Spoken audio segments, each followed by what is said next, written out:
ईमानदारी से देखो, बुद्धि की चतुराई से नहीं, ईमानदारी से देखो। इसी को बंधन कहा गया है। जड़ चेतन ही ग्रंथि पड़ गई, यद्यपि मृषा छूटती। सभी प्रिय दर्शकों, राधे राधे। महर्षि के एक और वीडियो में सभी का स्वागत है। आज महर्षि ने बताया देव भाव को हमने पकड़ा है, देव भाव ने हमें नहीं पकड़ा। इसे जानने के लिए पूरा वीडियो जरूर देखें, वीडियो को लाइक करें, शेयर करें। पूज्य महर्षि के ऐसे और वीडियो के लिए चैनल को सब्सक्राइब जरूर करें। चलो मिलकर सुनते हैं आज का दीपिका ज्ञान महर्षि श्री मुख से। हाँ जी, राधे राधे महाराज जी। गुरुदेव, मेरा सवाल है कि क्या मनुष्य अपने जीवन में काम, क्रोध, लोभ, मोह से मुक्त हो सकता है अपने जीवन काल में? क्यों नहीं, मुक्त ही है, केवल उसने पकड़ रखा है। काम क्रोध थोड़ी पकड़ रखे है। चेतन अमल सहज सुख राशि, ईश्वर अंश जीव अविनाशी। जो हमारा स्वरूप है वो निर्विकार है, चैतन्य घन। हम अपने स्वरूप को भूल करके पुरुष और स्त्री मानने लगे। अब पुरुष मानने लगे तो स्त्री में आकर्षण हो गया, स्त्री मानने लगे पुरुष में आकर्षण हो गया। कामना की उत्पत्ति हो गई देह भाव से। देह भाव को हमने पकड़ा है, देह ने हमें थोड़ी पकड़ा है। नहीं, चैतन्य घन भगवान का जो अंश है, इसमें निर्विकारता है, कहीं भी विकार नहीं है। इसने विकारी को पकड़ रखा है, विकारी है देह। अब देह भाव इतना पुष्ट हो गया है कि मेरा शरीर है, कहते जरूर है लेकिन मैं यही हूं, ऐसा भान है। आप देख लीजिए, हृदय में देख लीजिए। कहते जरूर हैं कि शरीर मेरा है, लेकिन मैं ही शरीर हूं, ऐसा हर समय भान रहता नहीं रहता। ईमानदारी से देखो, बुद्धि की चतुराई से नहीं, ईमानदारी से देखो। इसी को बंधन कहा गया है। जड़ चेतन ही ग्रंथि पड़ गई, यद्यपि मृषा छूटति कठिनाई। यद्यपि झूठा है, कभी भी चैतन्य घन आत्मस्वरूप को शरीर बांध ही नहीं सकता। पर उस चैतन्य घन आत्मस्वरूप ने अपना विस्मरण करके शरीर को मैं मान लिया। बंधियो कीर मरकट की लाई। जैसे तोता पकड़ने वाले आते हैं तो जो पंखा में देखा ना, ऐसे हाथ से घुमाया जाता है पोला, उसे पूले में दाना चिपकाहट रख के रखा, वो पोला घुमा तो ऐसे जो तोता है ऐसे हो गया। अब वो और जोर से पकड़ लेता है कि अगर मैं छोड़ा तो मर गया, और अगर छोड़ दे तो उड़ जाए। बंधेव कीर मरकट की लाए। जैसे बंदर सुराही में छुहारा चना देखकर हाथ डाला और बड़े जोर से, अब वो सोचा मुझे किसी ने पकड़ लिया। अगर वो लोभ छोड़ दे दाने छुहारे का तो किसी ने नहीं पकड़ा है, लेकिन वो बंधेव कीर मरकट के नाई। ए भैया, अगर काम क्रोध से मुक्त ना हुआ जाता तो आज तक जितने महात्मा ब्रह्म ऋषि हुए सब कामी, क्रोधी, लोभी, मोही होते ना। लेकिन ऐसे अनंतों महात्मा इस सृष्टि में हो चुके जो काम क्रोध लोभ मोह मद मत्सर से मुक्त हुए, और बिना मुक्त हुए भगवत साक्षात्कार नहीं होता। काम क्रोध मद मान न मोहा, लोभ न क्षोभ राग नहीं द्रोहा, जिनके कपट दंभ नहीं माया, तिनके हृदय बसहु रघुराया। महर्षि वाल्मीकि जी महाराज भगवान श्री राम को कहते हैं, जिनके काम क्रोध लोभ मोह मद मत्सर ये नहीं है, जो आपको बहुत प्यार करते, निरंतर आपका भजन करते हैं नाथ, आप उनके हृदय में विराजमान हो। तो अगर काम क्रोध ना मिटाया जा सकता तो ये बात कही नहीं जा सकती थी। काम क्रोध आदि जितने हैं ये देहाभिमान रूपी महल में रहते हैं। जो अहम है, मैं शुद्ध मैं ब्रह्म है, और मैं के आगे जो कुछ लग गया वो सब फंसा हुआ है। मैं विद्वान में, धनवान में, कुलवान में, रूपवान में, जवान, जो भी लग जाए मैं के आगे वो फंसा हुआ है, माया युक्त है। और जो शुद्ध मैं है वो भगवत ब्रह्म स्वरूप है। मैं ब्रह्म है, मैं शुद्ध ब्रह्म है। मैं के आगे जो मैं पुरुष, मैं स्त्री, मैं अमुक, मैं अमुक, वो फंसा हुआ है। बस इसी फंसाव को अगर काट दे तो निर्विकार हो जाए। मुझे कोई भी वस्तु नहीं चाहिए आनंद के लिए, मैं आनंद स्वरूप हूं। चेतन अमल सहज सुख राशि, सहज सुख राशि। किसी क्रिया से, किसी वस्तु से, किसी व्यक्ति से, किसी स्थान से जो सुख मिलता है वो प्राकृतिक है, वो सुख नहीं, सुख की छाया है, समझ पड़ती नहीं, मेरे गिरधर की माया है, वो सुख नहीं है। सुख तो सच्चिदानंद प्रभु में है। और जीव उसी सुख को भोगने के लिए लालायित होकर देह भाव से भाग रहा है। जब तक देह भाव नहीं छूटेगा तब तक काम विजय नहीं हो सकता, क्रोध विजय नहीं हो सकता। देह राग छूटे, गुरु की आराधना, गुरु के द्वारा दिया हुआ जो उपासना, उसी के प्रभाव से जीव जो देहाभिमान किए हुए, वो देहाभिमान का नाश होता है। जब देहाभिमान का नाश हो जाता है तब वो काम क्रोध विजयी हो जाता है। जो भगवत प्राप्त महापुरुष है, जैसे भुने हुए चने में कितने भी खाद पानी लगा दो अंकुरण नहीं होता, ऐसे भगवत प्राप्त महात्मा में काम क्रोध लोभ मोह मद मत्सर्य नहीं होते। षड विकार जित अनघ अकामा। इसके लिए खूब नाम जप करो, सत्संग सुनो, शास्त्र स्वाध्याय करो और दूसरों की सेवा करो निस्वार्थ भाव से। और किसी भी माता बहन की तरफ काम भाव से मत देखो। जो माता बहनों की तरफ काम भोग दृष्टि से देखता है पक्का नरकगामी होगा। त्रिविधम नरकस्येदम द्वारम नाशन मात्मनः कामः क्रोधा तथा लोभा तस्मादेत्रयम् त्यजेत्। ये तीन काम क्रोध लोभ बिल्कुल नरक के द्वार, सीधे नरक ले जाते। जो माता बहनों को भोग दृष्टि से देखते हैं ना, पक्का उनकी बुद्धि भ्रष्ट हो जाएगी, बहुत बुरा पतन होगा। जो चाहे आपन कल्याणा, सुजस सुमति शुभगति शुभ नाना, सो पर नारी लीलार गोसाई, तजौ चौथ के चंद किनाई। जैसे चौथ का चंद्रमा देखने पर कलंक लग जाता है, ऐसे माता बहनों को भोग दृष्टि से देखने वाला यहां नहीं सही कहीं ना कहीं फंसा दिया जाएगा। माया उसे ऐसी फंसाएगी जहां से निकल नहीं पाएगा।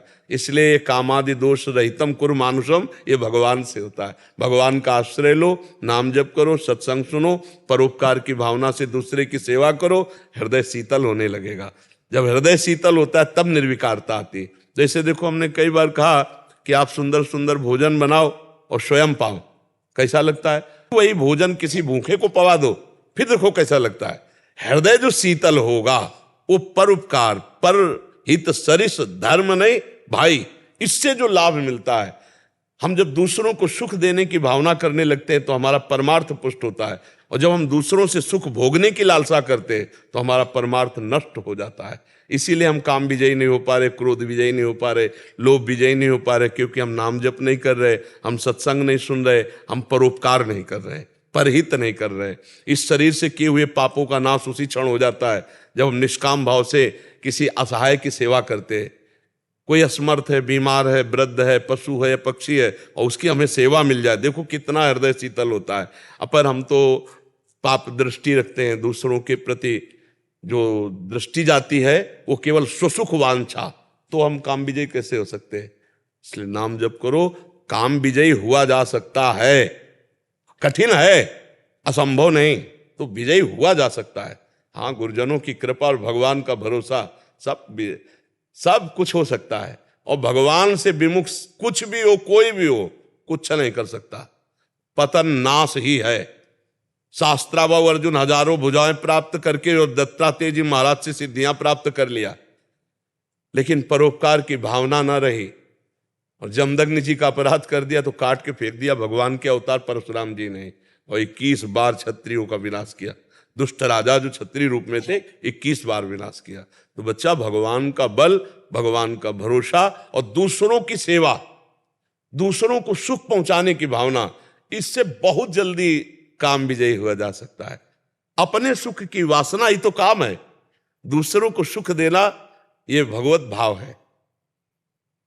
अगर हम सुख देवे को चाव चित सब सोहित निष्काम, अभी काम शांत होना शुरू हो जाएगा। जब हम सुख लेने की वासना में, देखो कैसे कैसे राक्षस हैं सुख लेने की वासना में, पशु पक्षियों को जला के खाना, माताओं बहनों के साथ ऐसा अभद्र व्यवहार करना, कामना ही तो देखो, एक छोटे से सुख की कामना, ऐसे पकड़ा जंजीर चैन खींचा, वो मुंह भरा गिर गई माई और वो चले गए मोटरसाइकिल, क्या थोड़े पैसे के लिए ये नहीं ध्यान दिया कि वो हमारी माता जैसी परम पवित्र माता है। हम चंद रुपए के लिए उसकी हत्या जैसा, हिंसा जैसा, अब मान लो मुंह के बल गिरे क्या हो जाए, क्या कहाँ देखते हैं? थोड़े से इंद्रिय सुख के लिए कैसे कैसी घटनाएं कर देते हैं लोग। तो क्या है, ये देहाभिमानी पापात्मा जीव अपने आप को भूल करके ऐसे दुख के मार्ग में जा रहा है जिसे कहीं निवृत्ति नहीं होनी। इसलिए बहुत सावधान हो जाओ। सत्संग के द्वारा अभी जवान अवस्था है, पराई माता बहनों की तरफ गंदी दृष्टि मत देखो और गलत काम स्वयं मत करो। मोबाइल रखते हो? हाँ, गलत मोबाइल में देखोगे तो हमारी एक भी बात का फर्क नहीं पड़ेगा आपके ऊपर। मोबाइल में अगर गलत चित्र देखोगे, गलत सीने देखते हो, हाँ तो बच जाओगे, और अगर देखोगे तो नहीं। जो हम देखते हैं, जो हम सुनते हैं, जो हम बोलते हैं, वही हमारा चिंतन होता है। जो चिंतन होता है वही हमारी क्रिया होती है। अगर हम अच्छा सुनेंगे, अच्छा देखेंगे, अच्छा बोलेंगे तो अच्छा चिंतन होगा, अच्छी क्रियाएं होंगी तो हम भगवान की तरफ बढ़ेंगे। बुरा देखेंगे, बुरा सुनेंगे, बुरा बोलेंगे, बुरा चिंतन होगा, बुरी क्रियाएं होंगी, हम नरक की तरफ बढ़ेंगे। सावधान होकर चलो, जीता जा सकता है। हर समय नाम जप करो, पवित्र आहार करो और सत्संग सुनते रहो, बड़े महापुरुषों की बातें सुनते रहो, उससे जरूर हमारा परिवर्तन होता है। सत्संग तो निश्चित हमें विजय दिला देगा। हमारे जीवन के आदर्श पूज्यपाद सिउड़िया बाबा जी महाराज, उन्हीं के वचनों पर हमें उत्साह मिलता रहा, परमार्थ में चले। तो किसी महापुरुष को अपना आदर्श बनाकर उनके वचनों के अनुसार हम चले तो भगवत प्राप्ति सहज हो जाएगी। ये सब विकार भगवान की कृपा से शांत हो जाएंगे। देखो भजन का कितना बच्चा फल है। सदन जी का नाम सुना होगा तुम, अगर सत्संग सुनते हो तो। सदन जी महाराज कसाई कुल में प्रकट हुए थे, बहुत बड़े महाभागवत थे। एक बार इनके मन में आया कि मैं जगन्नाथ जी के दर्शन करने जाऊं। काम विजय की बात तुम्हें बता रहे हैं। तो जगन्नाथ जी के दर्शन के लिए पद यात्रा में चले, तो संध्या काल में एक घर में भिक्षा मांगने के लिए गए। वो चंचल मन वाली स्त्री थी। अब ये ब्रह्मचर्य, तेज, भगवान का भजन करने वाले, तो एक सौंदर्य होता है भगवान के भक्तों में आंतरिक जो उभरता है। जैसे हमारे भगवान सुंदरता के समुद्र है ना, सागर है। जब उनका भजन किया जाता है, उनसे चित्त जोड़ा जाता है, तो स्वामी के गुण सेवक में आने लगते हैं। तो एक विशेष आकर्षण था। अब वो लुभायमान हो गई, तो कहा कि आप यहीं बैठ के पा लीजिए। अब सरल चित्त संत, सरल चित्त, उनमें तो कोई कपट छल था नहीं, वो बैठ के पा लिए। तो उनका शाम हो रही है, आप यहीं शयन कर लीजिए। तो स्वीकार कर लिया। अब जब शयन कर लिया घर में, और जब उसका पति शयन कर गया, तब वो उनके पास आई और अपनी इच्छा प्रकट की। तो उनका, तुम बहुत नीच प्रवृत्ति की हो, तुम्हारे पति विराजमान है और तुम ऐसी चेष्टा। तो उसने उसका गलत अर्थ लिया कि मतलब ये डर रहे हैं अगर पति, तो उसने अपने पति की हत्या कर दी। कोआ मदांधो मदना तुरो, सबसे अंधों में अंधा बड़ा कौन है? बोले जिसे काम व्याप्त हो जाए। अब वो काम से व्याकुल नजदीक आई और बोले अब चिंता मत करो, मैं उनको मार आई। अरे बोली दुष्टा, ये हमने कब कहा? हमने ये कहा था जब तेरा पति विराजमान है तो तू ऐसी मतलब चेष्टा क्यों करती? तो उसने कहा आप ज्यादा उपदेश हमें मत करो, आप हाँ बोलते हो या हल्ला मचाऊं, क्योंकि बल है, यही बल है। तो उनका मृत्यु स्वीकार है। देखो काम विजय। अब आप विचार करो, थोड़ा भी अगर प्रवृत्ति में भगवान से विलगता होती, लेकिन उन्होंने कहा मृत्यु स्वीकार कर सकता हूं, गलत नहीं। भूल न दे कुमारक पाऊं, ऊसर बरसई तृण नहीं जामा, संत हृदय जिम उपज न कामा। और उसने हल्ला मचा दिया, लोग एकत्रित हो गए। और वो मुस्कुरा रहे कि प्रभु आपकी लीला क्या होगी, अब क्या होगी देखा जाएगा। उसने हल्ला मचा दिया, लोग एकत्रित हुए। क्या हुआ क्या हुआ? बोले ये बाबा जी हमारे साथ गलत करना चाहता था, तो मेरे पति ने विरोध किया तो मार डाला। पति सैया में पड़े और अब मैं हल्ला मचाकर अपने को बचाने की चेष्टा की। अब समाज तो समाज है, पीट पाट के उनको राजा के सामने राजा ने पूछा तो वो मुस्कुरा रहे थे, क्योंकि वो समझ रहे थे किसी न किसी पाप का फल हमें मिल रहा है, भगवान भुगता रहे। तो उन्होंने कहा जो ये कह रही है आप उसको समझ लीजिए। तो इसका मतलब होता है कि आप स्वीकार करते हैं जैसा ये कह रही। तो उन्होंने कहा कि हम फिर तुम्हें सजा देते हैं। उनका स्वीकार है। कहा दोनों हाथ काट लिए जाए। तो यहां से दोनों हाथ, जय जगन्नाथ, हाथ। अब जगन्नाथ जी भी महाराज अले हाथ कटवाए, जगन्नाथ जी की तरफ चल दिए पैदल। और अंदर इतना अपार आनंद की, क्योंकि गलत नहीं है ना कि मेरे प्रभु का कोई विधान है, कोई पूर्व जन्म का पाप होगा ऐसा। और जब जगन्नाथ जी के पास गए ना, और जो ही प्रणाम मुद्रा में सोई नवीन हाथ जग गए उनके। नवीन हाथ उनके जग गए। तो अब आप विचार करो, हाथ कटवाना, बेइज्जती करवाना स्वीकार था, लेकिन गलत आचरण नहीं किया, है ना काम विजयी। अगर भगवान के भजन में ऐसी ताकत ना होती तो फिर इतने जो चरित्र हैं, जो महात्मा जन है, तो अगर हम सर झुकाकर बात करें, उनके चरणों में वंदना करें, तो जगदम्बा ही सब स्वरूपों में हमें सामर्थ्य देंगी, हमारी बुद्धि पवित्र। अगर हम अम्बा को गलत भाव से देखेंगे तो नष्ट तो हो ही जाएंगे।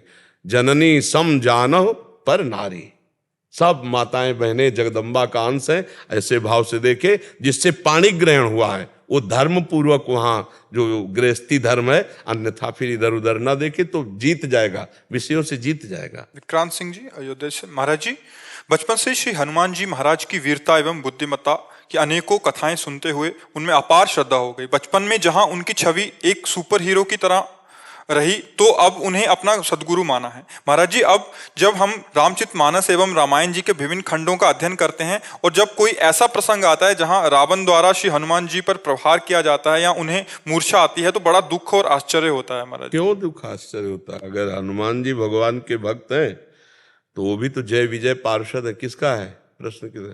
तो जय विजय पार्षद, उनके मूल में जाइए, वो भी भगवान के जय विजय पार्षद हैं। माँ, भगवान के इशारे पर वो ये लीला करने आए हैं। रावण कोई साधारण थोड़ी है, वो तो जय विजय है। भगवान का पराक्रम प्रकाशित करने के लिए भगवान की ही भुजाएं हैं वो रावण कुंभकर्ण, भगवान के ही तो पार्षद हैं। वो भगवान के पार्षद है, जैसे हनुमान जी भगवान के पार्षद है, ऐसे वो जय विजय भगवान के पार्षद है। भगवान और भगवान के पार्षद में किंचित मात्र अंतर नहीं है। वो साधारण नहीं है, वो लीला कर रहा है, क्योंकि भगवान से युद्ध करने के लिए त्रिभुवन में केवल भगवान है, दूसरा कोई है नहीं। तो भगवान ने अपने ही जोड़ के पार्षदों को तैयार किया। वो ऐसे पार्षद हैं, वहां ये नहीं कि अरे प्रभु हम आपको कैसे, अगर वो आदेश कर दें कि मार मेरे घुसा, तो उसी समय मार देंगे वो, और ऐसे ही हो रहा है। भगवान ने कहा तुम्हें वैर करना है हमसे, बिल्कुल ऐसे शत्रुवत, तो उनका मरते दम तक कभी प्यार नहीं दिखाऊंगा। तो अंतिम समय रावण क्या बोल रहा है जानते हो? कहां राम रन हतो पचारी। जब अंतिम हो रहा है तो क्या शब्द निकला था?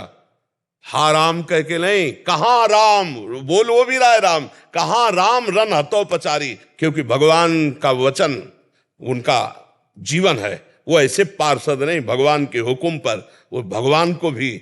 और देख लो, उनकी बात छोड़ो, भीष्म पितामह जी महाभागवत है, महाभागवत श्री कृष्ण को प्राणों से भी अधिक प्यार करने वाले। और जब युद्ध पक्ष में अर्जुन इधर और भगवान के विपक्ष में भीष्म जी, तो बाण भगवान के भी मारते हैं कि नहीं मारते? ये हैं पक्के पार्षद। जो निजी पार्षद होता है तो ये निजी पार्षद है। तो हनुमान जी को कोई जीव गिरा सकता है? कोई जीव गिरा सकता? साक्षात रुद्र हैं। भीम जी ने जब हनुमान जी से कहा कि पूछ हटा लो, तो कहा मैं बूढ़ा बानर, तुम ही हटा दो। जब पुष्प लेने जाते हैं तो उनका मान जाओ मेरी बात, नहीं तो अगर हमने पूछ में हाथ लगाया तो तुम्हें पूछ से उठा के फेंक देंगे, बूढ़े हो हाथ पैर तो वह टूट जाएंगे। तो उनका इतनी गुस्सा नहीं की जाती है, उठा दो, पड़े हैं तो पड़े हैं। एक हाथ से उठाया, दोनों हाथ लगाए, पूरी ताकत लगा दी। हनुमान जी महाराज की तरफ देखने लगे, कहने लगे आप कोई विशिष्ट देवता या मेरे बड़े भ्राता पवन पुत्र हनुमान हो सकते, दूसरा नहीं, क्योंकि पूरी ताकत लगा दी और पूछले उठा पा रहे। तब उन्होंने मुस्कुरा के कहा आगे जो है सिद्धों का गढ़ है, तुमसे कोई अपराध बन सकता है, इसलिए मैं रोकने। तब वहां उन्होंने कहा कि मुझे आपका रूप देखना है, वो जो लंका में, उनका तुम नहीं देख पाओगे। प्रभु अपना जान करके हमारी प्रार्थना में वो रूप देखना चाहता हूं जो लंका दाह के समय आपने अट्टहास कर गर्जा कप बड़ लाग आकाश। तो हनुमान जी देखते देगा सा विकराल के भीम जी थर थर कांप रहे थे। भीम जी जो पवन पुत्र वो भी है, तो जीव कोई हनुमान जी को घूंसा मार सकता है? किसी जीव के मारने से हनुमान जी मूर्छित हो सकते हैं? नहीं नहीं, वो भगवान के पार्षद हैं, जय विजय, जो भगवान से लीला करने के लिए वैर पक्ष लेकर के आए। जैसे हमें स्वांग करना हो, हम तुम मिल करके कि तुम्हें वैर का, तो अब स्वांग में तुम कभी ये थोड़ी दिखाओगे कि भाई पूज्य हैं, बड़े हैं। नहीं, तुम स्वांग में तो वही दिखाओगे जो हमारा आपका तय हुआ है कि तुम्हारा डायरेक्टर ने बोला है तुम्हें वैर दिखाना है, हम दोनों बैठ के एक ही जगह नाश्ता करेंगे, लेकिन जब मंच में पहुंचेंगे तब तुम पूरा कट्टर वैर का तो वही कर रहे हैं। मंच में तैयारी बैकुंठ में हुई थी और यहां आकर के स्वांग हुआ। भगवान राम और रावण ये निज पार्षद हैं भगवान के, जय विजय, और भगवान तो सच्चिदानंद है ही। तो हनुमान जी महाराज और रावण में जो युद्ध की लीला दिखाई गई, तो अगर मूल में देखोगे तो शोक नहीं होगा। भला राम जी से युद्ध करने के लिए कोई साधारण सामने आएगा? असाधारण योद्धा, असाधारण योद्धा है। कुंभकर्ण, रावण, ये सब भगवत स्वरूप है, ये जय विजय है। लीला के लिए नाट्य मंच जगत है, जगन नाटक वैभवा, और वो स्वांग कर रहे हैं। अब आप समझ रहे हो ना? हाँ, हनुमान जी को कोई परास्त कर दे ऐसा जीव ही नहीं सृष्टि में।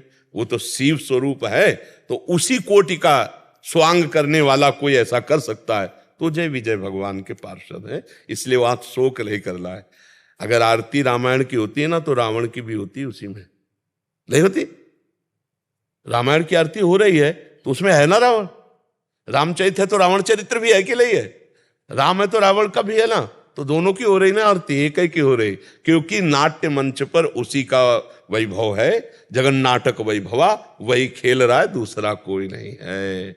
जड़ चेतन जग जीव जत सकल राम में जान, वही खेल रहा है। तो इसमें शोक नहीं होना चाहिए, क्योंकि मेरे प्रभु का वो भी तो पार्षद है। आप जानते हैं ना वो पार्षद है?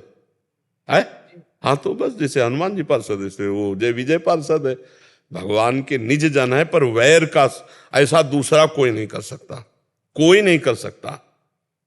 जिस समय खरदूषण का वध हुआ और सूचना पहुंची, समझ गए आ गए प्रभु, आ गए प्रभु।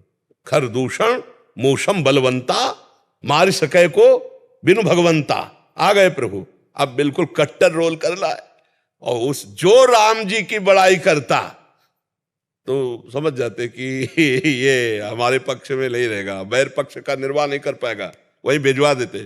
चल खिचड़ी नहीं बनना, सीधे वहीं चल, तू उनका पक्ष ले चलकर, मैं वैर पक्ष में। जिसने राम जी की बड़ाई की उसके विरोध, क्योंकि वैर पक्ष का स्वांग करना कहीं भी इतना, जहां मंदोदरी कहे 20 बार कैलाश को उठाया, उन भुजाओं पर विश्वास नहीं, एक मनुष्य की तरह तू राम राम जा को होता वैर पक्ष, पूरे जीवन भर वैर पक्ष निर्वाह किया।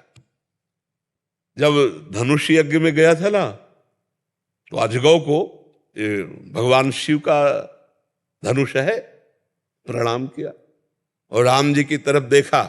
अजगौ को उठाने की चेष्टा नहीं की रावण ने, प्रणाम करके, और राम जी की तरफ देखा, वो मानो नेत्रों से निमंत्रण दे रहा है कि मैं तुम्हें यहां अजगौ उठाने नहीं आया हूं, निमंत्रण देने आया हूं। महाराज, हमारा आपका जो स्वांग तय है उसकी याद रखना, और इन्हीं को निमित्त बना करके हमारा आपका स्वांग पूरा होगा। तो जानकी जी का अपहरण करके ले जाता है, लेकिन जब अपहरण करता है तब आप उस समय के प्रसंग में देखना, सीता चरण बंदी सुख माना, सिया जी के चरणों में प्रणाम करके बहुत आनंदित होकर के फिर सीता जी को उठा के ले, वैर का पक्ष पूरा निर्वाह कर रहा है। वो भगवत पार्षद है, धन्य है। किसी भी तरह से भगवान से चित्त वृत्ति का जुड़े रहना धन्य हो।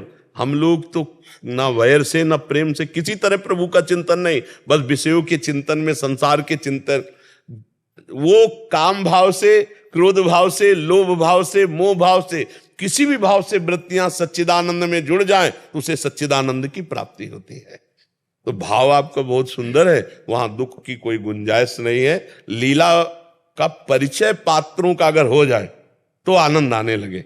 जैसे कोई नाटक चल रहा है और परिचय में तो ज्यादा आनंद नहीं आएगा, और एक ही से परिचय हो तो थोड़ा आनंद आने लगेगा, पर पूरा आनंद तब आएगा जब पूरे पात्र से परिचय हो। तो पूरी राम लीला के जितने पात्र हैं वो पहले से चयन किए हुए सब दिव्य हैं, कोई साधारण नहीं है, सब दिव्य हैं। तो एक दूसरे की लीला में, जैसे सुग्रीव जी का स्वामित्व तो हनुमान जी स्वीकार करते हैं ना, सुग्रीव जी जैसा आदेश करते हैं वैसा हनुमान जी कर रहे नहीं, क्या हनुमान जी हैं और क्या सुग्रीव जी हैं? अब विचार करके देखो, सुग्रीव जी कहीं किसी पसंगे में नहीं आते, हनुमान जी की किसी भी उसमें नहीं आते। बल, विक्रम, बुद्धिमत्ता, भगवान की भक्ति, ईश्वर किसी में नहीं आते, पर आदेश करते हैं सुग्रीव जी और हनुमान जी उसका पालन करते हैं। ये हमें देखना है कि लीला पात्र जितने भगवान के हैं वो सब लीला कर रहे हैं और सब भगवत स्वरूप हैं। विक्रम बल में जब हम नाप करते हैं तो जैसे भगवान अमोघ शक्ति संपन्न है, वैसे अमोघ शक्ति संपन्न हनुमान जी महाराज हैं। उनको कोई मूर्छा दे दे, जय गिर चरण दे हनुमंता, चले सुगा पाताल तुरंता। जानकी जी से वाल्मीकि रामायण में हनुमान जी महाराज कहते हैं ना, माता प्रभु ने आज्ञा नहीं करी, नहीं आपको पीठ में अभी बिठालता और इसके 10 मुंह थप्पड़ से तोड़ करके इसको बंदी बना के इसको रानियों सहित भगवान के चरणों में डाल देता। अभी पूरी लंका को अकेले विध्वंस करके इसके 10 मुंह थप्पड़ से तोड़ के रावण के, और आपको पीठ में बैठाल के ले जाए। लेकिन प्रभु ने आदेश नहीं किया, इसलिए मात्र संदेश आपका पहुंचाएंगे और स्वयं प्रभु आएंगे और उनकी जय जयकार होगी और वो आपको ले जाएंगे। तो हनुमान जी महाराज तो अद्वितीय है, हनुमान जी अद्वितीय है, क्योंकि शिव ही तो है ना, और शिव और भगवान श्री राम यह भेद है, एक ही है। वो उनको गुरु इष्ट मानते हैं, वो उनको गुरु इष्ट मानते हैं। नहीं, अगर हनुमान जी ऐसे चरण तो राम जी ऐसे रामेश्वर की स्थापना करके आराधना कर रहे हैं। तो हमें लीला पात्रों को समझकर दुखी नहीं होना, हमें आनंदित होना, मेरे प्रभु की लीला हो रही है।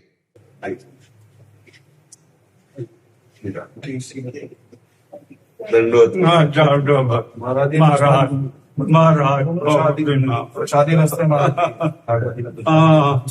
बहुत दिन मोला अरे जमाना होएगा।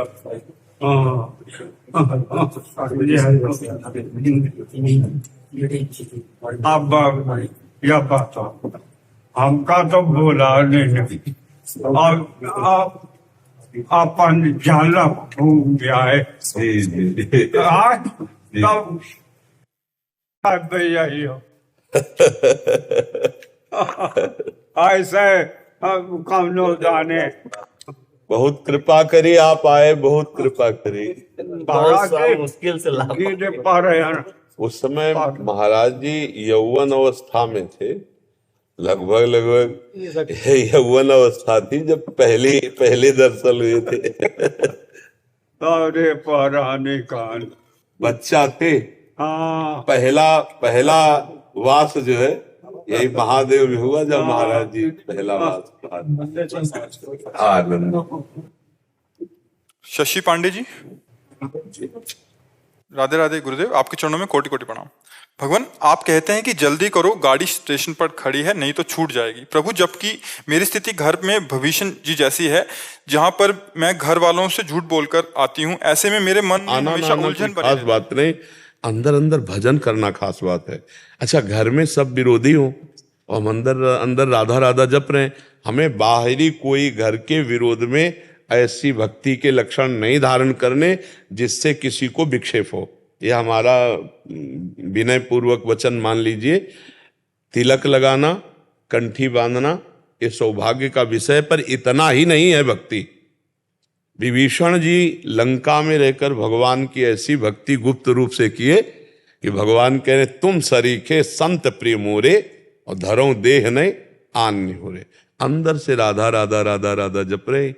हाँ, जब कभी परिवार का पति या कोई राजी हो जाए, आओ वृंदावन दर्शन कर आओ। अब छुप के आप वृंदावन आई, कोई घटना घट जाए, पति आए साथ, हाँ बस तो ठीक है, बस फिर ठीक है। कह रहे कभी कभी ऐसा होता है, झूठ बोल के आना पड़ता है। वो बात ठीक है, लेकिन अकेले आने के लिए हम कभी भी सलाह नहीं देंगे।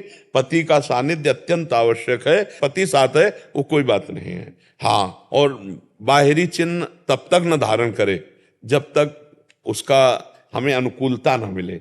मान लो आप पूरा तिलक रज लगा के अब आपके सास ससुर या परिवार के निज जन विरोध करें तो रोज कलह होगी। ऐसी भक्ति क्या जो कलह करवावे? और या तो फिर मीरा और प्रहलाद जी जैसी निष्ठा हो, मेरे तो गिरधर गोपाल दूसरों न कोई, जाके से मोर मुकुट मेरो पति सोई, मैंने मृत्यु का वरण कर लिया, आप क्या बिगाड़, वो बात अलग होती नहीं। तो देखो मीरा जी को कितना कष्ट सहना पड़ा, जहर तक पिलाया गया। हिरण्यकश्यप ने कितना कष्ट दिया प्रहलाद को। तो हमें लगता है हम कलयुगी प्राणी, इतनी निष्ठा तो हमें है नहीं कि हमारे ऊपर रोज विपत्तियां आवे और हम जय जयकार भगवान की करें। तो हमें चाहिए पहले अपनी श्रद्धा पुष्ट करें, अंदर अंदर हम भजन का अभ्यास करें, नाम जप करें, और जो हमारा विरोध कर रहे हैं वो परिवार के हमारे पूज्य जन हैं, हमें उनके चरण छूने चाहिए। हमको ऐसा दिखावा करना चाहिए कि हम उनको बहुत प्यार करते हैं, उनका आदर करते हैं, उनके विरोध से हमारे ऊपर कोई फर्क नहीं, तब तो हमारी भक्ति सही चल रही है। अगर हमारा उनके प्रति दोष भाव हो जाए, कड़ुआ व्यवहार होने लगे, तो हमें लगता है हमारी भक्ति कमजोर, अभी भक्ति रंग नहीं लाई। भक्ति तभी रंग लाएगी जब विरोध करने वालों में भी भगवत भावना हो जाए। जाने पर कुछ दिन सही रहता है, घर में बराबर रहने पर फिर यहाँ से जाने पे बैटरी चार्ज रहता है, पर घर में फिर डिस्चार्ज हो जाता है। हाँ, आप घर में तो हो ही जाएगी। तो मोबाइल है आपके पास, तो सत्संग सुन लिया करो। कुछ करते हैं, लेकिन यहाँ आने पर ज्यादा चार्ज हो जाता है। हाँ, यहाँ तो परमाणु ही है प्रगट में, तो जो परमाणु वो मोबाइल से थोड़ी मिलेंगे। पर जब परिस्थिति बिगड़ी हो तो हमें भक्ति नहीं छोड़ना, आने को मिले ना मिले, भगवान का चिंतन नहीं छोड़ना, ये जीवन बर्बाद नहीं करना। और इसलिए हम कहते हैं गाड़ी छूटी समझो, कि कब मृत्यु हो जाए क्या भरोसा। अभी हम आपके सामने बोल रहे हैं, अब जिंदगी में आगे बोल पाएंगे कि नहीं, कोई भरोसा नहीं। आप हमारे सामने बैठे, पता नहीं दोबारा मिलेंगे कि नहीं, कोई भरोसा नहीं। ये मृत्यु लोग इतना भयावह है ना कि इसका कोई पता नहीं। कम से कम फांसी की सजा वाले को उसको पता तो दिया जाता है कि कल 12 बजे आपकी फांसी होगी, लेकिन अपने को ये भी पता नहीं है कि अगला हम शब्द बोल पाएंगे कि नहीं बोल पाएंगे। इसलिए हम सावधान रहें और हर समय नाम जप करते रहें। हाँ, हम किसी के विरोध में क्यों खड़े, हमारा तो जाने का समय है, हमको यहाँ से जाना है, हमें विरोध नहीं करके जाना, हमें कि यहाँ फंसा के नहीं जाना कि हमें फिर आना पड़े। शांत भक्ति गुप्त रखने को बोलते हैं, बात समझना। तो आपको तो घर के लोग मान लो विरोध कर रहे हैं, यहाँ तो संसार के आदमी कब कहाँ कौन कैसा अपमान कर दे उसको सह। तो अगर सहत सहत बाढ़े भगत ग्रेतन गुरु हितगार, अगर सहते रहोगे तो हृदय में भगवान का ज्ञान प्रकाश हो जाएगा, भगवान प्रकाशित हो जाएंगे और आनंद की धारा बह पाएगी। अभी आप उस आनंद को कल्पना भी नहीं कर सकते जो भगवान के भजन से। हम आपको सत्य कहते हैं, अगर भजन का आनंद ना मिलता तो हम चीख चीख के कहते, पर हम तुमको कैसे बताए, वो कोई रसगुल्ला तो है नहीं कि हम निकाल के तुम्हें दे दे कि देखो ये आनंद है, खा लो। हाँ, जो बात मान लोगे, जैसे इस भाई ने कहा कि अभी तक तो हम ऑनलाइन सुन करके ही अपने जीवन, आपके जीवन का परिवर्तन हो जाएगा, आपका जीवन अध्यात्म के प्रकाश में आनंद की तरफ। और जब आपको आनंद मिलेगा तब फिर आपको कोई विषय खींच नहीं पाएगा। अभी आनंद की बात सुनकर चले हो, और जब आनंद मिलेगा तो काम क्रोध लोभ मोह मद मत्सर खींच नहीं पाएंगे। संसार में कौन ऐसा है जो भगवान के भक्त को खींच सके। एक बार आनंद मिल जाए ना, अब गांव के लोग जो गुड़ का सीरा होता है ना, उसी में नाचते हैं, इतना मीठा लगता है उसको। और अगर रबड़ी मिल जाए तो फिर उस गुड़ के सीरे की तरफ कौन देखेगा। भगवदानंद मिल जाए तो गंदे विषयानंद की तरफ कौन देखे। संसार में सबसे बड़ा सुख क्या है, आप देखो, घुमा के बुद्धि को देखो तो लौट करके केवल काम सुख में आएगा। आप देख लीजिए, रुपया पैसा खाना पीना रिश्ता नाता सब जगह घुमाओ मन को, और अगर उसको कहीं टिकने की जगह दिखाई देगी तो काम भोग के सिवा और कहीं टिकने की नहीं है। सब संसार के जितने भी प्राणी हैं, जितने भी जीव हैं, सबको एक काम ने परास्त कर रखा है। लेकिन राम का आनंद कोई बिरला, और जिसे भगवान का आनंद मिल गया उसे काम परास्त नहीं कर सकता। देवराज इंद्र के पास दिव्यास्त्र सीखने के लिए जब अर्जुन गए तो सिंहासन में अर्ध सिंहासन में बैठाला, आधे में इंद्र बैठे और आधे में अर्जुन बैठे। स्वागत के लिए अप्सराओं का नृत्य हुआ तो भगवान नारायण की जंघा से प्रकट हुई देवी उर्वशी, उनकी दृष्टि अर्जुन पर गई तो जैसे भगवान वैसे भगवान के भक्त अर्जुन। अरविंदाक्ष नेत्र अजान बाहु देख करके लुब्धमान हृदय जो है लुभायमान हो गया, लुब्धायमान हो गया। और अर्जुन गौर से ऐसे उर्वशी की तरफ देखते रहे तो उर्वशी को लगा, और देवराज इंद्र ने ये दोनों की दृष्टि देखी तो जब संध्या हुई तब कहा कि उर्वशी को आदेश करो चित्रसेन गंधर्व को आदेश किया कि उर्वशी को आदेश करो अर्जुन की सेवा में पहुंचे, क्योंकि अर्जुन जी भी देख रहे थे एकाग्रता पूर्वक और उर्वशी जी भी देख रही थी। अब उर्वशी जी को तो मन भाया हो गया, वो बहुत प्रसन्न होकर के, श्रृंगारित होकर के, उर्वशी जी जब चलती हैं तो बादल साथ चलते हैं, उनको जिसको देखना वही देख सकता, दूसरा नहीं, और सुगंध छा जाती है, पूरा वातावरण ढक जाता है जैसे कोहरे से, और सुगंध छा जाती है, और उस मार्ग से उर्वशी जी चलती है, देव मार्ग से। तो जब वो देवराज इंद्र की प्रेरणा से अर्जुन के पास गए तो अर्जुन ने हाथ जोड़ा और प्रणाम किया। तो उन्होंने कहा ये मुद्रा नहीं, क्योंकि वो काम भाव से प्रेरित होकर आई थी। तो उन्होंने कहा मैं माता कुंती से बढ़कर के आपका आदर करता हूं। अब वो और क्रोधित हो गए कि ये शब्द संबोधन। तो उन्होंने कहा देवराज इंद्र की प्रेरणा से मैं आपकी सेवा में हूं, आप इन शब्दों को वापस कीजिए और मुझे स्वीकार कीजिए। तो उन्होंने कहा फिर मैं पुनः आपसे कहता हूं, आप हमारे पूर्वजों की जननी है, क्योंकि पुररवा और उर्वशी से ही इस वंश का प्रादुर्भाव हुआ। तो मैं माता कुंती से भी बढ़ करके आपको पावन दृष्टि से और प्रणाम किया। उर्वशी एकांत में अर्जुन से काम भाव के लिए याचना कर रही और अर्जुन जी उनको प्रणाम कर रहे हैं। बड़े बड़े ऋषियों की मनोवृत्ति को एक सेकंड में विचलित कर दे वो उर्वशी जी है। अंततो गत्वा उर्वशी जी हार गई और उन्होंने साप दे दिया, जा नपुंसक भाव को प्राप्त हो जा। जिसे देवराज इंद्र ने सीमित किया 1 वर्ष के लिए, वही अज्ञात वर्ष में विहंगला बनकर के जो संगीत सिखाया राजकुमारी को। अब आप सोचो उर्वशी जैसी अप्सरा अर्जुन के मन में काम पैदा नहीं कर पाई, क्योंकि श्री कृष्ण के अनन्य भक्त हैं। अपने ठाकुर हरिदास जी महाप्रभु चैतन्य देव के परिकर में हरे कृष्ण कृष्ण कृष्ण हरे हरे, हरे राम राम राम हरे, इस मंत्र को लाखों की संख्या में रोज जपते। तो एक धनी मानी जा रहा था, तो उन्होंने कहा कि देखो कितना बड़ा भक्त है।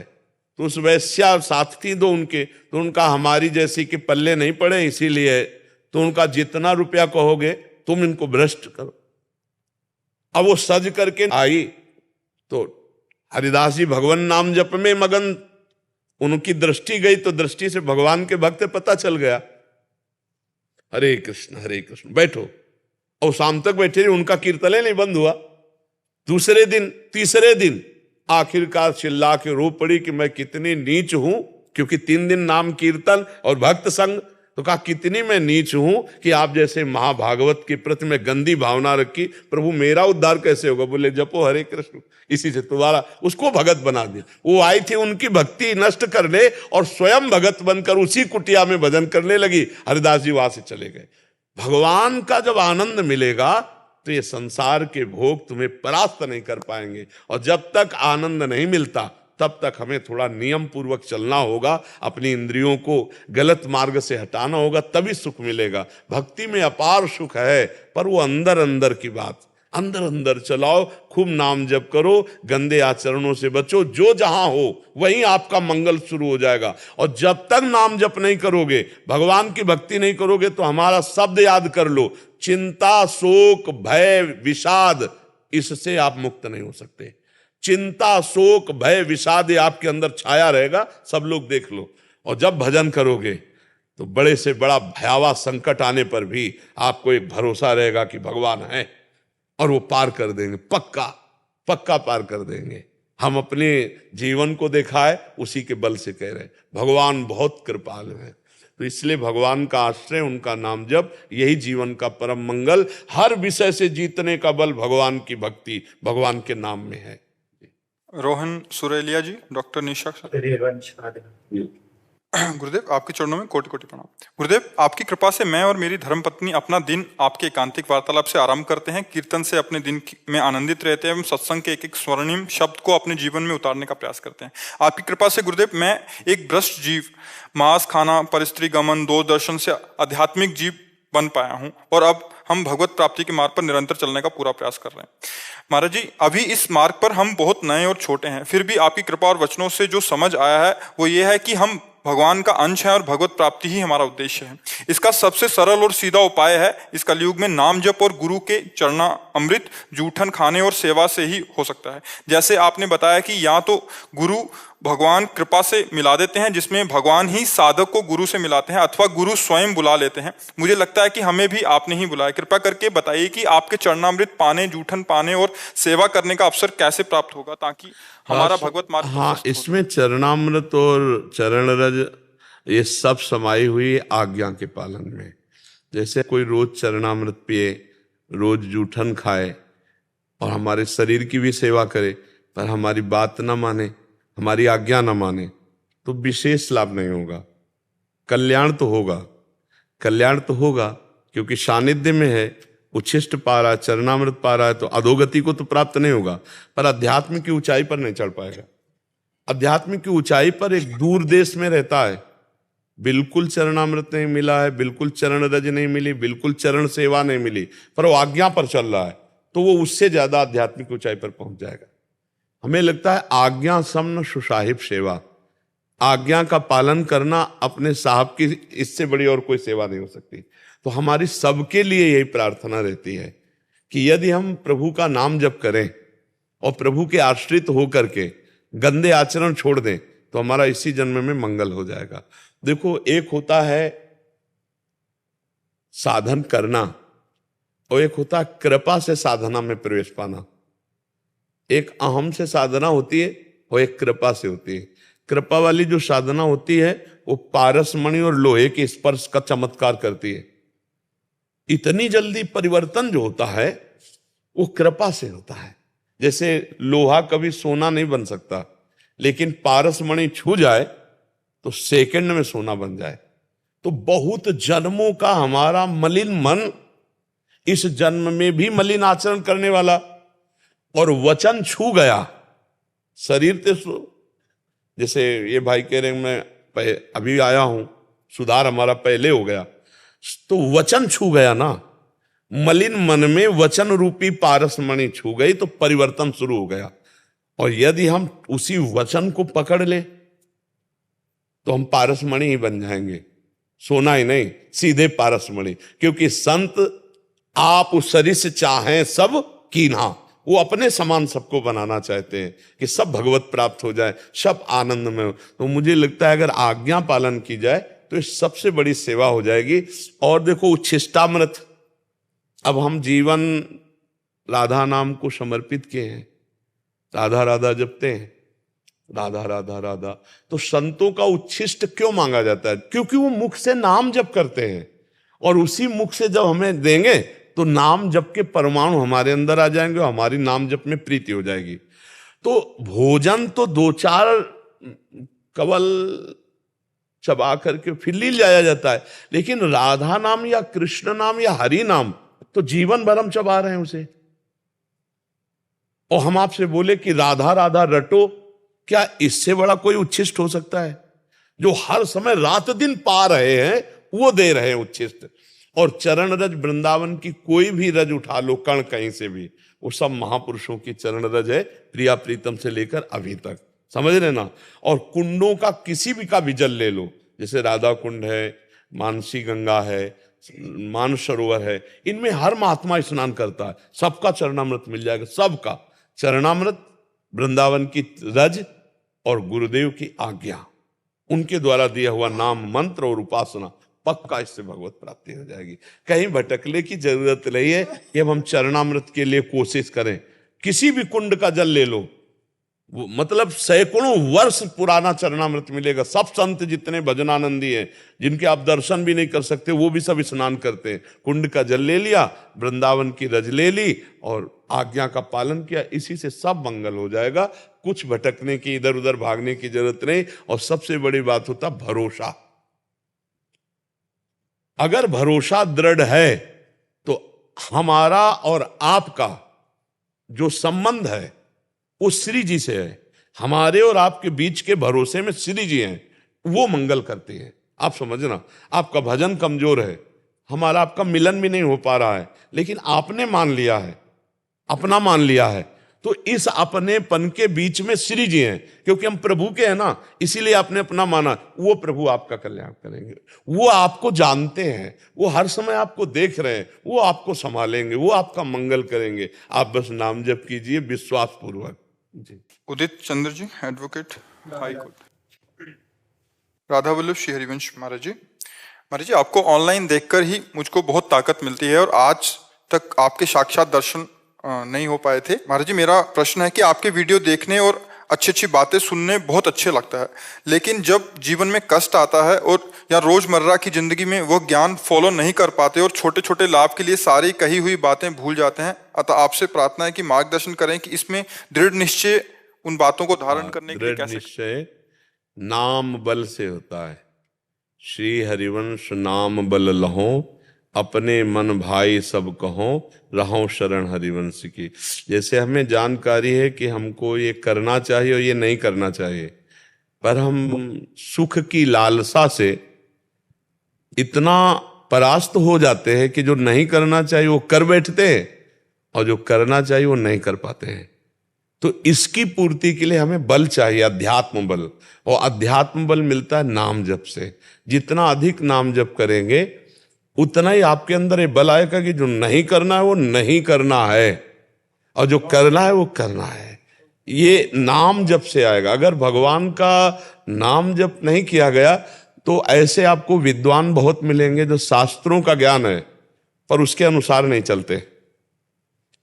जहां हमें विजय प्राप्त करना चाहिए काम पर, लोभ पर, अहंकार पर, मोह पर, वह इसलिए मिलेंगे। क्यों? क्योंकि भजन बल नहीं है, केवल बुद्धि में शास्त्र का ज्ञान है। तो इसीलिए भजन बल को धारण करना चाहिए। हमें लगता है कि अधिक से अधिक यदि हम नाम जप करें, पवित्र भोजन पावें और सत्संग सुनते रहें तो हमारा निश्चित दीर्घ काल तक, लंबे समय तक ये अभ्यास करें तो हमारा एक समय ऐसा आएगा कि हम परम पवित्र विचार वाले हो जाएंगे और हम छोटे छोटे सुखों के प्रलोभन में जो हम अपने मार्ग से गिर जाते हैं वो हम गिरेंगे नहीं। समझ पा रहे हैं आप? महाराज जी, साधना कैसे कंटिन्यू, जैसे 4 दिन तक करे साधना, फिर 5-6 दिन लगता है, फिर छूट जाती है, फिर नहीं। अब देखो, इसकी लगन तो लगानी पड़ेगी। बिना लगन के हम किसी लक्ष्य पर नहीं पहुंचते हैं। 4 दिन अगर हम साधन करेंगे तो व्यर्थ तो नहीं जाएगा, पर 5वें दिन जो अभ्यास हमारा गलत हो गया वो हमको गिरा देगा। ये 4 दिन का साधन का फल तो मिलेगा पर आप विजयी नहीं होंगे। विजयी होने के लिए सातु दीर्घकाल निरंतर सत्कार सेवितो दृढ़ भूमि, यदि लंबे समय तक आदर पूर्वक नियम को चलाया जाए। देखो, नियम में बहुत बड़ी ताकत होती है। नियम अगर नहीं धारण करोगे तो फिर बात नहीं बनेगी। 24 घंटे में हम अपने शरीर के लिए, इंद्रिय भोगों के लिए, संसार के लिए पूरा समय दे रहे हैं। अगर हम 24 मिनट का नियम बना ले नाम जप का और हम ये विचार करें कि ये मेरे जीवन को सुख प्रदान करने वाला है, तो हमारा 24 मिनट का 24 घंटे का नियम बन जाएगा कि हर कार्य करते हुए हम नाम जप कर रहे हैं। पहले 24 मिनट का तो आप बनाइए। आप कमा रहे हैं, रुपया कमाते हैं, पढ़ाई लिखाई करके नौकरी करते हैं, जो भी करते हैं वो जीने के लिए करते हैं ना। आप हमें बताओ, रुपया किस लिए? जीने के लिए ना। उससे भोग पदार्थ मिलते हैं ना, उनको भोगने के लिए। तो बस इतना ही चक्र है क्या? फिर मनुष्य जीवन का लाभ क्या रहा? जीवन है सत्य सच्चिदानंद में डूबने के लिए। ये जीने के साधन है। रुपया पैसा कमाकर, भोग सामग्री एकत्रित करके परिवार का पोषण, शरीर का पोषण, लेकिन हम जी रहे हैं प्रभु के लिए। अगर हमारा जीवन प्रभु के लिए नहीं है तो फिर मृत देह है। जिन हरि भगत हृदय नहीं आनी, जीवित सब समानते प्राणी। वो मुर्दे के समान जीवन। आप देखो कितना खोखला जीवन है। वह भोग, नाना प्रकार की वासनाओं की पूर्ति, नशा, रुपया कमाना, ये जीवन, फिर नरक जाना, ये कोई जीवन है? अगर आप महत्व बुद्धि रखें तो नियम नहीं टूटेगा। नियम एक जिद्दी स्वभाव। अब 4 दिन किया, छोड़ दिया तो फिर परमार्थ का अनुभव तो नहीं होगा, वो व्यर्थ नहीं जाएगा। अगर 4 बार नाम जप किया है तो उसका भी फल मिलेगा। जब असत कर्म व्यर्थ नहीं जाते तो अविनाशी सच्चिदानंद भगवान का सत्कर्म भजन कैसे व्यर्थ चला जाएगा? तो हम 24 मिनट तो नियम ले लें, हम 1 घंटा का तो नियम ले लें, 23 घंटे अपने लिए तो 1 घंटे भगवान के लिए देंगे तो वो हमारा सब कुछ संभाल देंगे। धीरे धीरे हमारी बुद्धि शुद्ध हो जाए और हमारे अंदर से दोष खत्म हो जाए, देखो कितना आनंद मिलेगा, खुद आनंद। त्यागात् शांतिरनंतरम। जब हम गंदे भोगों का त्याग करते, गंदे विचार का त्याग करते, तो हृदय में परमानंद शांति का खुद अनुभव होता है। आप समझ रहे हैं ना? नियम निष्ठा, भोजन सुधार लो तो नियम निष्ठा सुधरेगी। भोजन आजकल बहुत गलत है। ये जो होटलों का भोजन है बहुत अपवित्र भोजन है। अब कोई ऐसे बिरला हो कि स्नान आदि करके पवित्रता पूर्वक, नहीं तो बड़ा अपवित्र आहार, तो ये सब बुद्धि भ्रष्ट करने वाली, फिर नियम नहीं बनेगा, फिर तो भोगों का नियम बनेगा, भजन का तो नियम नहीं बनेगा। जिसका भोजन सही है उसका भजन सही होगा, जिसका भोजन सही नहीं उसका भजन सही नहीं होगा। और आज 100% भोजन अशुद्ध, 1% की भी गुंजाइश नहीं रह गई है। यदि आप अपने घर में पवित्रता पूर्वक बनाएं तो मान लो हल्दी ला करके घर में कूट के आप छौंकें तो हल्दी है, नहीं पता नहीं कि हल्दी है कि केमिकल है। आपके घर में गाय है और आप दूध दूह के ले रहे हैं तो पता है कि दूध है, नहीं पता नहीं दूध है कि केमिकल है। अब ऐसे भोजन जाएंगे तो शरीर रोग ग्रसित होगा। इसीलिए पहले कहा गया है कि भोजन आहार शुद्धि तो सत्व शुद्धि अर्थात अंतःकरण शुद्धि। तो बड़ी अपवित्रता बन रही। आजकल लोग इतने घर में आलसी बन गए कि होटलों का भोजन अच्छा लगता है, घर का अच्छा नहीं लगता है। तो होटलों का भोजन जब अच्छा लगेगा तो भोग विलासिता अच्छी लगेगी, भजन नहीं लगेगा। लिख लो, भजन अच्छा नहीं लगेगा। भोजन का सुधार ही भजन का सुधार है, जीवन का सुधार है। जिसका आहार गलत, अब आहार कितना गलत होता चला जा रहा है। नौजवान बच्चे शराब, ये सब गांजा आदि, ये सब गंदी चीजें जो बुद्धि को भ्रष्ट कर दें, और व्यभिचार। देखो भोजन का प्रभाव देखो, ये जो चला है ना समाज में हमारे, ये बहुत हानिकारक है। एक बच्चा दूसरी बच्ची से मित्रता व्यवहार करके शरीर शोषण, फिर वो दूसरे से, फिर तीसरे, पहले से ब्रेकअप, दूसरे से। तो ये व्यभिचार प्रवृत्ति को अगर शासन में नहीं लिया जाए, अपने दिमाग से अपने शासन में न लिया जाए, तो ये भ्रष्ट करके शरीर छोड़ने के योग्य कर देगी। आपको ऐसी परिस्थिति में फंसा देगी कि आपको जो नकारात्मक सोच वाला मन है वो यही आज्ञा करेगा कि हम अपने शरीर को छोड़ दें। इसलिए बहुत सावधान रहा जाए, भोजन शुद्ध किया जाए, तभी हमारा परमार्थ पुष्ट होगा। बहुत उम्मीद करता हूँ आज का ये वीडियो बहुत पसंद आया होगा। कमेंट में जय श्री राधे राधे जरूर लिखें, वीडियो को लाइक करें, शेयर करें। पूज्य महर्षि की वीडियो के लिए चैनल को सब्सक्राइब जरूर करें। आज के लिए इतना ही, जल्द मिलते हैं महर्षि के ऐसी और वीडियो के साथ। राधे राधे।